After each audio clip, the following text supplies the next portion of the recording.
HighBridge, a division of Recorded Books, presents The Box, a novel, by Mandy Suzanne Wong. Read by Curtis Michael Holland and Michelle H. Lee. Secondhand.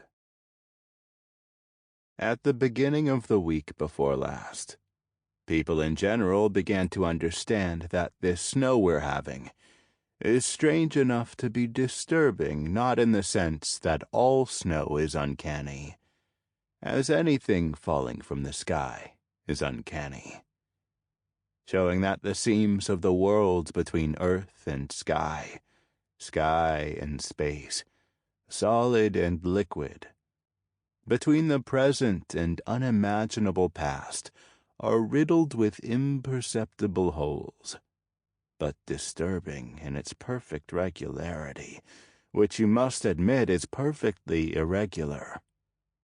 There was the blizzard, yes, and very well. To whatever extent that there are facts of life, the occasional blizzard is one. But after the wind died, the snow lived on, and even after the biggest snowdrifts, the really unmanageable hillocks were cleared away or melted by the hot breath of the city. So it was obvious to everyone that the blizzard was over. Snow continued falling straight down as it is doing now, continuing at a pace that seems, for all practical purposes, to be nearly proportional to the rate at which, with sporadic assistance from the occasional overworked municipal snowplow, the warm fumes from cars and buses, the hot and befouling eructations of the underground train system, and all the lights and all the people going in and out of buildings relieve the streets of prior snow, which has discolored and been squashed, with the result that we are all of us to this day shuffling about in nigh a foot of powder, which being ever new is always white and clean. And just as in a costume, unnoticeable seams bind the odd-shaped fabric cutouts, which together make the garment, so too it seems that some precarious tension holds together in suspense the city's ingrained filth, and the unremitting freshness apparent in this strange snow blown to us from God knows where, on a wind that has forgotten it and disappeared. I've never enjoyed snow, and unlike most people, I take no pleasure in watching snowflakes fall to sidewalks, even from behind a window at my home. Although I like watching the rain and do enjoy the sound of rain blending with the river and pizzicatoing on empty streets, which may be why the snow, any snow, but especially this haunting of a snowfall, this pale ghost of the blizzard that hangs around in neither determination nor indifference, makes me feel uneasy. Snowflakes, even when plummeting, collide soundless with the ground, are subject to gravity, but never to the noise which, with gracelessness of varying degrees, gravity summons upon impact from everything it touches, excepting the ashes of combusted things, and the heat our city belches from its countless pipes and chimneys to the farthest reaches of the world. And on insomniac occasions, when I find myself looking through dawn's half-light at tumbling snow, should I drop a spoon, for instance, on the dead tree surface of a table, I must convince myself that their meeting produced a clatter, as I must convince myself that besides the fire and refrigerator, the rest of the house is mute, and not about to produce any skittering noises, no matter how I strain to listen in nervous apprehension. But you mustn't think I'm here because there's any comfort to be taken from the crunch of my own feet against snow-covered cement. I, for one, have had enough of ferrying snowdrifts on the brim of my hat, folds of my coat, crooks of my shoulders scrunched against the cold, and even on the day in question, last week or thereabouts, I was already fed up. For a blizzard followed by 14 days of windless snow is quite enough. And now that 3 days more have piled on top of the 14, it is 17 days of uninterrupted snowfall that we've had to endure. Not counting the blizzard. 17 days of non-stop snow, which you'll admit is quite beyond what anybody who is not a walrus or some sort of yak should ever have to put up with. Had I not had some obligation, which I no longer recall, I would just as soon have not quit my carpeted, blanketed house that day, or any time since the onset of the blizzard. And yet here you find me in this so-called cafe. Here indeed. You would have found me had you sought me yesterday, or on any afternoon since the strange one of which I'm apparently about to give you an accounting, even though I'm hardly the sort of person to give accountings, except when they cannot be prevented, as it seems this one cannot. Just as it seems the events of that uncommon afternoon draw me back to this place day after day, despite myself in the serene, relentless snow, in a way that I can neither resist nor explain. My house isn't even in this neighborhood. I came this way that afternoon because as I made for wherever I was going, I was bent on keeping to unpopular streets that hold no attraction for the grimy buses, once their wheels have masticated the fallen snow. Never neglect to spray me with it. Also because I've finally learned the only lesson that a lifetime in this city has to offer. To wit, that if I am to survive a minute longer in this place, I must become a proper misanthrope. There is nothing else for it. Thus, I turned onto the street where we are now, which the snow prevents you from seeing through the window. This dark and crooked lane, wriggling between art galleries and so-called cafes, as they devour one another in an attempt to make ends meet, so that every establishment within 5 miles of here is a purveyor of questionable art and dubious coffee, the snow providing the advantage of obliging everyone to shut their windows, freeing the air of the canned music which would otherwise fly out of every hovel to do battle in the street, and instead swaddling the sidewalk in an eerie sense of fragile solitude. A phantasmagorical impression enhanced by the silence of the cars parked along the curb, the dearth of moving vehicles, and the absence of pedestrians, save myself and a man in a long coat and fedora.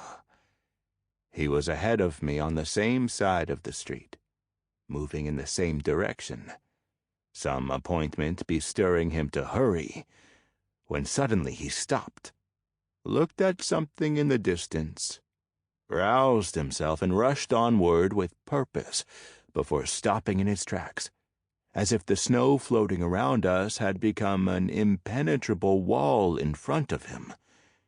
He went on again, and stopped again. His elbows bent, perhaps so he could wring his hands, which he dropped when he went on, and then he stopped and seemed to listen, forming fists. And I thought he'd stamp his foot. His quivering posture gave the impression of an interior, a blizzard with what they call snow on television, when the television cannot receive any signals, and as such cannot communicate anything except a frightening suspension of communication on the part of those who presume to decide for everybody what things are worth. And it seemed to me that the swirling absence of meaning, which from time to time envelops everything, was suddenly obvious to him, and too much for him, and in consequence he didn't know what to do with himself. But his stop and starting made the lane uncomfortable to walk along, which further seemed to agitate him, so when he started up again it was with violence. Bah! And a throwing up of hands. He plowed on as if so determined to end his misery that the noise of his progress drowned out the landing of a thing dislodged from his pocket, when the throwing up of hands disturbed his coat. And in retrospect, sometimes it seems that this was his intention, that dislodging and drowning were theatrics he performed, for the benefit of his conscience, as the thing tumbled away from him. But at the time, bemused by the irrational silence of the snow, I was uncertain I'd heard anything at all, let alone the gentle landing of a small thing. And if I'd seen anything tumble from his pocket, then it was as small and white as the multitude of small white tumblers all around us. And really, I'd no wish to become involved with this unstable person and his renegade possessions if such there were. But I dreaded the possibility that my senses had deceived me, that my mind was as unsound as the preposterous atmosphere seemed to demand, that I was somehow infected with the absurdity of this taut symmetry between snow and city.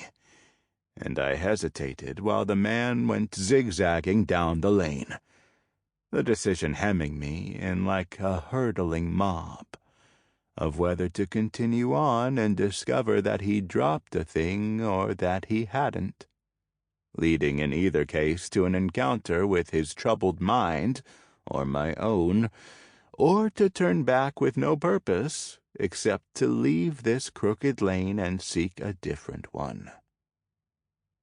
Whether it was curiosity or dread that moved me, I no longer know, but so that you will attempt to finagle from me not a word more than I shall offer, my concession in this respect being motivated by some begrudging consideration. Because if more people wondered, as you do, asked themselves what a particular anthropogenic and, to all appearances, inanimate thing might get up to over and above what is conceivable to Homo sapiens, then this planet would not now seem a hostile, alien one. You must understand 3 circumstances which told against my doing anything besides continuing on my way. Circumstances which told loudly against my engaging some strange object that through the carelessness or otherwise of some human had littered this crooked lane. First is the circumstance when I last went out of my way, 13 or 15 years ago in the dead of night, to investigate a fallen object in the street. My investigation revealed the object to be a young woman, in such a condition that could never have resulted from a mere dispute with gravity. A state so pulverized and bloody it must have driven her out of her mind, closed her to anything outside her casket of pain and terror, and for her perfect ignorance of my existence, whilst I summoned and waited for the ambulance, and forever after I do not blame her in the least. In fact, whoever she may be and whether or not she survived her injuries I do not know, since it was obvious she had been brutally set upon by some human or humans of the most rancorous, rapacious kind. And the idea that it is possible for such people to exist disgusted me beyond recovery, lodged in me an incurable anthrophobia. Second is the circumstance that I retired a month ago from the Human Resources Department of the local branch of a multinational manufacturer of useful things, vital inner bits, and in recent times of global climate solutions, about which nobody knows anything except that they are cozy, clean, and cool, as they've plastered on the walls in all the train stations. The subject of cozy geoconstructivist cleansing and computer-controlled cooling being the globe itself, as though the very world were but a useful thing requiring only the proper bits to make it go the way the manufacturer wants it. Even as its human resources couldn't care less, their priorities being one-upmanship and various forms of insurance, as though the global ecosystem's basic survival, whence it's assumed Homo sapiens' immortality shall follow, could be manufactured as a commodity of determinable market value at which, in this epitome of blackmail, failing to buy in would constitute condoning the uncozy, filthy incineration of biological life, bringing me to the third circumstance, which ought to have precluded the occurrence on the sidewalk outside this so-called cafe. Specifically, that in 40 years' professional servitude, having sacrificed many a hanky to janitors in disastrous states of nervous collapse, I cannot abide littering. I cannot observe littering without wanting to burst into tears of rage. And because many litterers litter in paper or plastic, the presence of such items in states of abandonment and emptiness is categorically intolerable to me, even though I am myself nothing but an empty animal who has resolutely abdicated from bothering about other duplicitous animals or this doomed earth. I've retired from sympathy and community. I have done, and in consequence I've become an inveterate mumbler, filling my blissful solitude with unwanted mumble, the bitter remnants of my vital forces dribbling from me in a slow leak, which astonished me on that singular afternoon by stopping itself up. You think that such a being as I, having witnessed what appeared to be a paper thing falling litter-like into the snow from the pocket of some human's coat, would in accordance with my character and circumstances have run away and left the thing where it had fallen.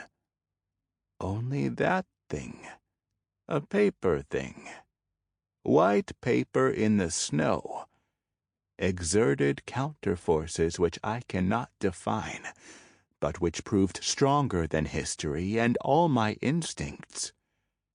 The little white box fit in the palm of my hand, with perhaps a whisper of a rattle when it moved, was of a size that could have accommodated cigarettes or playing cards, a wallet, or a slim wad of cash, yet was absolutely self-contained, lacking the door or flap of the cigarette or playing card carton.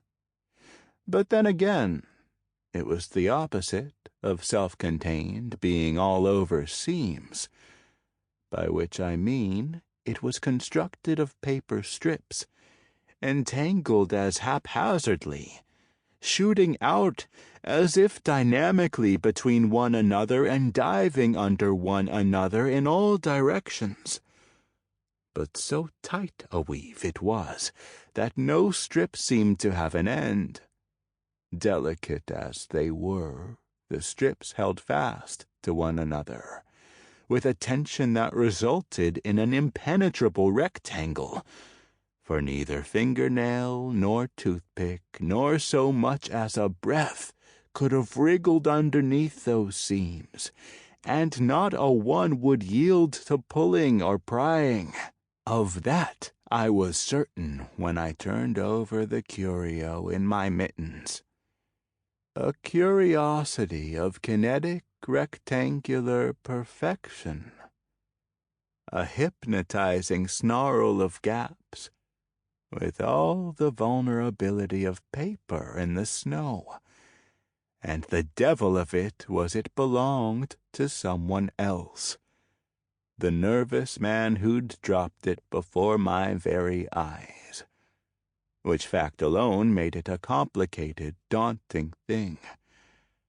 I might have kept it for myself, taken it off somewhere, although this notion did not appeal, for there was something about the object which was as repellent to me as it was attractive. I might have pretended I hadn't seen it and dropped it back onto the sidewalk.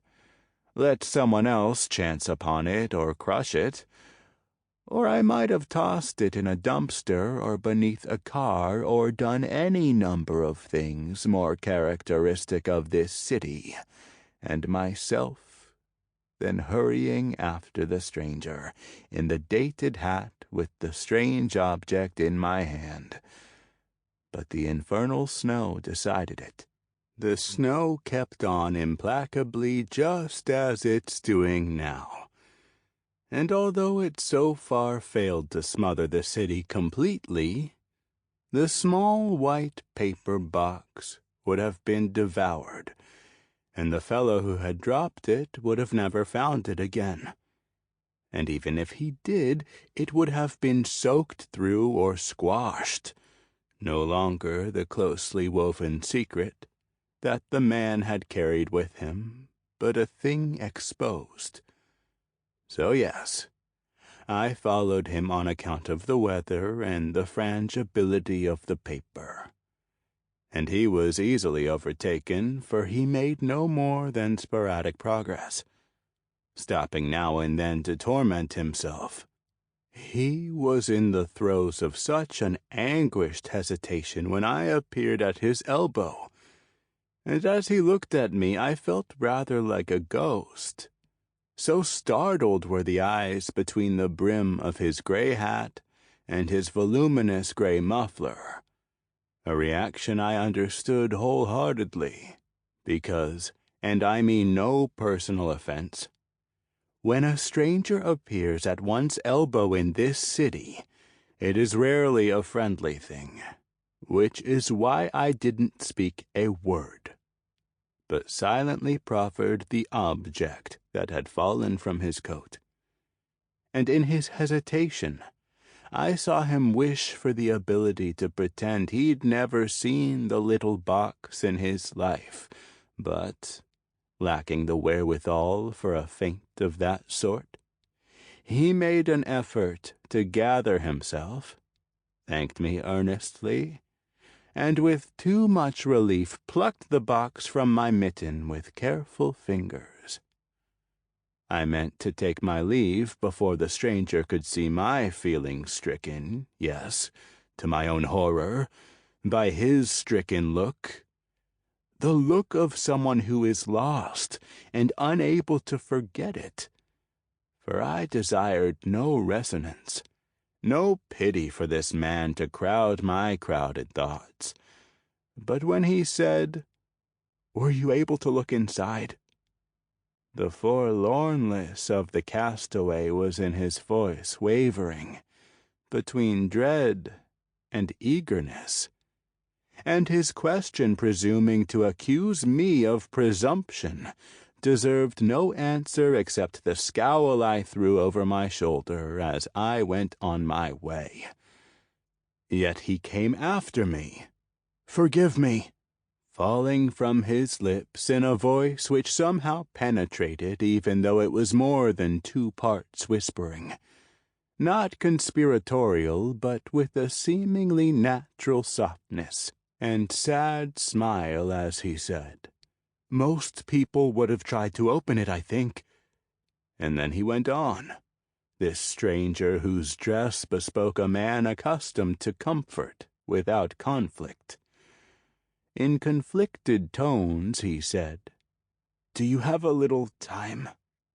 And in the pause, born of the suspicious temperament which this city breeds in everyone, our wariness as if we embodied the cold, glittering curtain flickering between us on that cloud-shadowed day.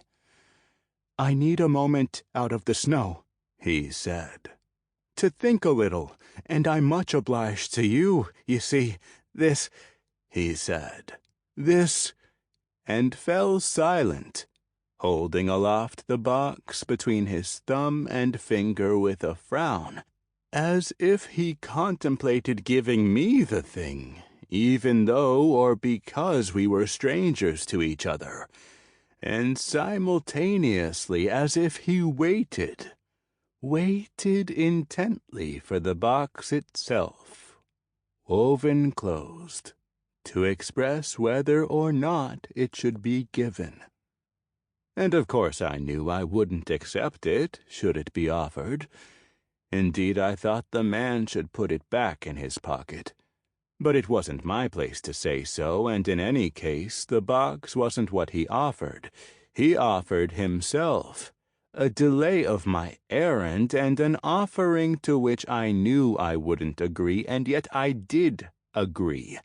So here we are, a moment, however drawn out, in this slouching lane, the pair of us huddling clumsily at this very table in this so-called cafe. And think of me what you will, you would be right if you suspected I came with him to this place, the interior of which I'd never set my eyes upon before. Not because of my anomalous pity for him, but because of his damnable box. That bit of self-enclosed and breakable white paper. You'll observe that, like the crooked lane in a crooked city which sprung it like a wart, this cafe is all awkward angles and odd corners. You'll notice that the niche where our tottering table has been wedged, a triangular corner like a seam that is slowly being forced apart, is dark and uninviting and too narrow to accommodate the measliest repast at the stingiest degree of comfort. And yet, that fellow made for precisely this murky recess, and sat where I am now, calling for warm drinks, peeling away his coat to reveal a suit of the same gray, doffing the fedora to reveal a knit cap, also gray. He then proceeded, by gentle brushing, to remove errant snowflakes from the box, which seemed none the worse for it. He placed the box here, in the apex of the corner, as though it would function as a referee or chairperson, and if it was the box that had gathered us and stuffed us in this corner, then it was also the box that imposed the straining silence between us. Two jaded metropolitans with nothing else in common except the steam rising from the cups into which we now glowered, each aware that the other had resolved, wretchedly it's true, straining almost to the point of breaking out in sweat, not to look at the box, which was the reason for everything, each sensing that the other would rather swallow muddy snow masticated by the filthy wheels of grimy buses than be the first to mention white paper. And indeed, it was the box that strained the silence to its breaking point, where at last, with furrowed brow, a gaze turning inward and distant, and much pondering and prodding of words before daring to let them loose. The stranger began to speak. The other day, my cousin's first wife, stepbrother's eldest daughter. Sample complete. Ready to continue?